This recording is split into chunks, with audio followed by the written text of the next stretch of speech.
Fala galera, beleza? Isaac Gamer na área. O vídeo de hoje, lutando contra a procrastinação, galera. Isso mesmo. Mano, ultimamente eu não tô produtivo, sabe? Acho que vocês também já passaram por isso ou estão passando de não ter produtividade. Então eu falei, quer saber, mano? Vou começar a ler livro, eu vou ser minha melhor versão daqui pra frente. O que eu fiz, mano? Peguei um livro. No caso, tô lendo aí o livro do Pequeno Príncipe, que eu ganhei da minha mulher. Meti o cronômetro no celular e, porra, mano, já comecei a ler, mano. No começo do vídeo vai dar uns 7, 10 minutinhos, eu acho, ou talvez menos, que o vídeo vai ficar pausado. Tipo, não é quieto, pausado, né? Vai ficar tipo quieto, né? Porque eu estou lendo mentalmente. E aí depois eu falei, porra, mano, acho que tudo que a gente lê e a gente fala, a gente aprende melhor, né? Então peguei e li o livro de novo, só que falando, lendo pra vocês, beleza? Então no começo vai ficar assim, silencioso, comigo lendo mentalmente. E depois eu vou começar a ler ele em voz alta, galera. Se vocês gostaram, deixa o like. Mano, se de alguma maneira eu ajudei vocês, comenta aí que eu acho que é muito cedo pra falar que eu ajudei vocês, né? Acho que eu tô começando nessa luta também, estou me ajudando. E bora com tudo, galera. Mano, eu só tenho uma coisa pra falar. No começo, mano, vai ser difícil, hein, mano? Porque vai dar vontade de dar sono. Parece que a nossa. Tipo assim, a gente exercita o corpo, mas a nossa mente não tá exercitada. Então, quando a gente começa a ler um livro ou alguma coisa, ela se cansa muito rápido.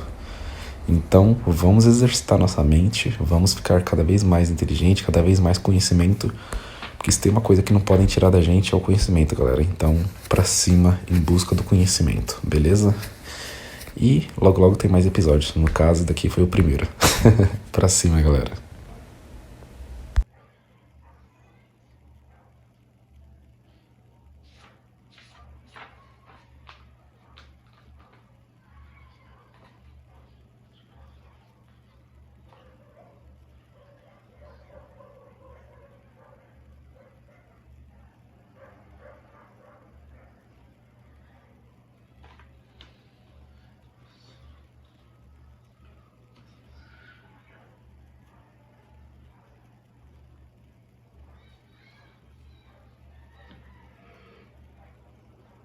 Ai, caralho.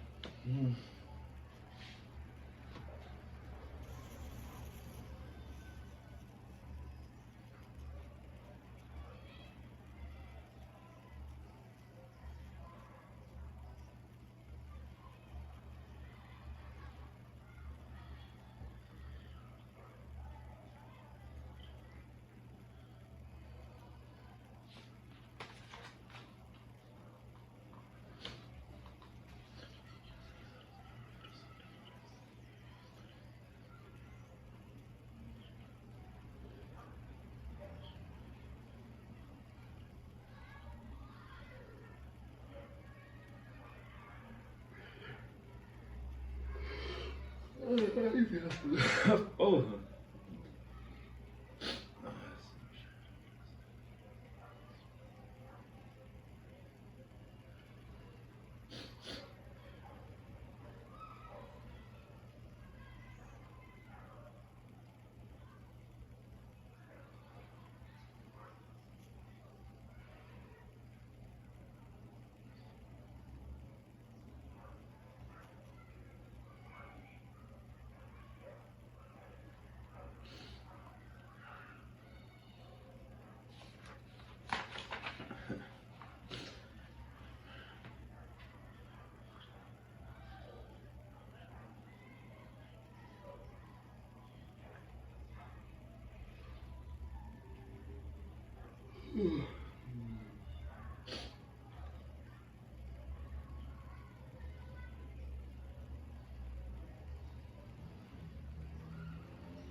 Caralho.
Volta pro começo de novo.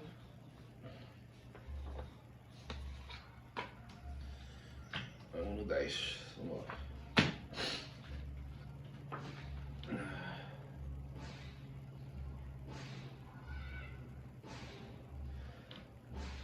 Vamos lá. Não é uma Esse livro não é uma apreensão que os amigos de... Não é sem apreensão que os amigos de Petit Price o vem caindo em terras do Brasil. Correr aqui sua aventura. O homem de estado, o homem de negócios, o geógrafo e até mesmo o guarda-chaves, sem suspeitar que são entrevistados no livro, afastarão o volume com desdém. Livro para crianças. Sem dúvidas, as crianças acolherão de braços abertos, porque elas são capazes de compreender tudo, mesmo os livros para gente. Todos os livros para gente grande, pois temos certeza que se trata de um livro urgentíssimo para adultos. O Pequeno Príncipe é uma fábula, ou se preferimos, uma parábola. Mas aqui eu pulo. Peço perdão às crianças por dedicar esse livro a uma pessoa grande. Tenho uma desculpa séria. Essa pessoa grande é o melhor amigo que possuo no mundo. Tenho uma outra desculpa. Essa pessoa grande é capaz de compreender todas as coisas, até mesmo os livros de criança. Tenho uma terceira desculpa. Essa pessoa grande mora na França. Ela tem fome e frio. E ela precisa de consolo. Se toda essa desculpa não basta, eu dedico este livro à criança que essa pessoa grande já foi. Todas as pessoas grandes já foram um dia criança, mas poucos se lembram disso. Corrijo, portanto, a dedicatória. Quando ele era pequeno. Léo Wright, quando ele era pequeno. Vamos lá, galera. Certa vez, quando tinha 6 anos, vi um livro sobre a Floresta Virgem, Histórias Vividas. Uma imponente gravura. Representava ela uma jiboia, que engolia uma fera. Eis a cópia do desenho, dizia o livro. As jiboias engole sem mastigar, a presa inteira. Em seguida, não pode se mover-se e adormecem os 6 meses de digestão. Refleti muito então sobre as aventuras da selva e fiz com lápis de cor meu primeiro desenho. Meu desenho número 1 era assim. Acho que o desenho número 1 é assim e o número 2 era assim, galera. Mostrei minha obra-prima às pessoas grandes e perguntei se o meu desenho lhes fazia medo. Responderam-me, por que é que um chapéu faria-me medo? Meu desenho não representava um chapéu, representava uma jiboia digerindo um elefante. Desenhei então o interior da jiboia, e fim de que as pessoas grandes pudessem compreender. Elas têm sempre a necessidade de explicações. Meu desenho número 2 era assim. As pessoas grandes aconselharam-me deixar de lado os desenhos das jiboias abertas ou fechadas e dedicar-me de preferência à geografia, à história, ao cálculo e à gramática. Foi assim que abandonei aos 6 anos uma esplêndida carreira de pintor. Eu fora desencorajado pelo insucesso do meu desenho número 1 e do meu desenho número 2. As pessoas grandes não compreendem nada sozinhas. É cansativo para as crianças estar toda hora explicando. Tive, pois, de escolher uma outra profissão e aprendi a pilotar aviões. Voei, por assim dizer, por todo o mundo. E a geografia, claro, me serviu muito. Sabia distinguir, num relance, a China e o Arizona. E é muito útil quando se está perdido na noite. Tive, assim, no correr da vida, muitos contatos com muita gente séria. Vivi muito no meio das pessoas grandes. Vi-as muito de perto e isso não melhorou.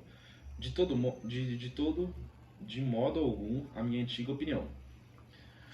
Quando encontrava uma que me parecia um pouco lúcida, fazia com ela a experiência do meu desenho, número 1, que sempre conservei comigo. Eu queria saber se ela era verdadeiramente compreensiva, mas respondia sempre, é um chapéu? Compreensiva, mas respondia sempre, é um chapéu? E então eu não lhe falava nem de jiboias, nem de florestas virgens, nem de estrelas, punhando-me ao seu alcance e falava-lhe de Braidge, de golfe, de política, de gravatas, e a pessoa grande ficava encantada de conhecer um homem tão razoável. Vivi, portanto, só, sem amigo com quem pudesse realmente conversar, até o dia de cerca de 6 anos atrás, em que tive um pane no deserto do Saara. Alguma coisa se quebrava no motor, e como não tinha comigo mecânico ou passageiro, preparei-me para empreender sozinho o difícil conserto. Era para mim questão de vida ou morte. Só dava para 8 dias a água que eu tinha. Na primeira noite adormeci, pois sobre a areia, a milhas e milhas de qualquer terra habitada, estava mais isolada que o náufrago, numa tábua. Perdido no meio do mar, imagine então a minha surpresa, quando ao despertar do dia, uma vozinha estranha me acordou. Dizia, por favor, desenhe-me um carneiro. Desenhe-me um carneiro. Pus-me de pé como atingido por um raio. Esfreguei os meus olhos, olhei bem e vi um pedacinho de gente inteiramente extraordinário, que me considerava com gravidade, eis o melhor retrato que mais tarde consegui fazer dele. Pequeno Príncipe, galera. Consegui fazer dele. Meu desenho é seguramente muito menos sedutor que o modelo. Não tenho culpa, fora desencorajado há 6 anos da minha carreira de pintor, e só aprenderá a desenhar jiboias abertas e fechadas. Olhava, pois, essa aparição com os olhos redondos de espanto. Não esquecem que eu me achava a 1000 milhas de qualquer terra habitada. Ora, o meu homenzinho não me parecia nem perdido, nem morto de fadiga, nem morto de fome, de sede ou de medo. Não tinha absolutamente a aparência de uma criança perdida no deserto, a 1000 milhas da região habitada. Quando pude enfim articular a palavra, perguntei-lhe, mas o que fazes aqui? E ele repetiu-me então, brandamente, como uma coisa muito séria. Por favor, desenhe-me um carneiro. Quando o mistério é muito impressionante, a gente não ousa desobedecer, por mais absurdo que aquilo me parecesse a 1000 milhas de todos os lugares habitados e em perigo de morte. Tirei do bolso uma folha de papel e uma caneta, mas lembrei então que eu havia estudado de preferência geografia, história, cálculo e gramática, e disse ao garoto com um pouco de mau humor que eu não sabia desenhar. Respondeu-me, não tem importância, desenhe-me um carneiro, como jamais houvesse desenhado um carneiro. Refiz. E esse daqui é o melhor retrato do Pequeno Príncipe, galera. É isso aí, mano. Foi 15 minutinhos de leitura, tá ligado? É o começo, tudo tem que ter um começo. Logo logo a gente termina.